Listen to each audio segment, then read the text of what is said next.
আচ্ছা শুভশ্রী একটা প্রশ্ন করেছিল। হ্যাঁ ধূমকেতুটা কি রিলিজ করছে? শুভশ্রী যত না চায় তার চেয়ে বেশি আমি চাই ছবিটা রিলিজ করতে। অনেকেই জানে না আমার জীবনের সবচেয়ে শ্রেষ্ঠ ছবি, মানে আমি আমার জীবন সবকিছু দিয়ে দিচ্ছি ছবিটা।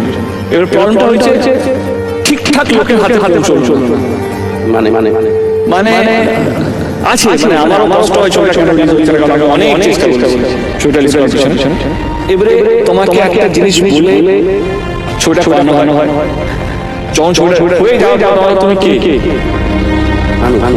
আমি, কৌশিকদা, শুভশ্রী, তিনজন আপনার চেষ্টা করছি ছবিটা যেন রিলিজ হয়, কিন্তু proper terms and condition. It's not that আমি সবচেয়ে বেশি ক্রেডিট দিলে আমাকে রিলিজ করতেই হবে, নাহলে আমার অনেক কিছু ক্ষতি হয়ে যাবে। তুমি প্র্যাকটিক্যাল কথা বলো, তুমি বলো কে বস আমি পারছি না, দেব করে নে, আমি সব করতে রাজি। কিন্তু তুমি যদি বলো বস তুমি কে, ছবিটা তোমার সবচেয়ে বেশি ছবি না দর্শক তো দেখতে পারবে না, এটা আমার ছবি, তখন প্রবলেম।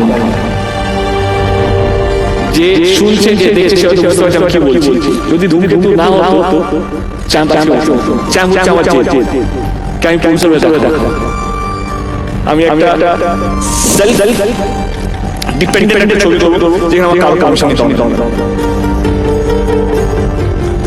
আমাকে আপনাকে জিজ্ঞেস করতে হবে ছবিটা কবে রিলিজ করবো, আমাকে জিজ্ঞেস করতে হবে ও কেন আমাকে এতবার ফোন করতে টাকা পাচ্ছে না।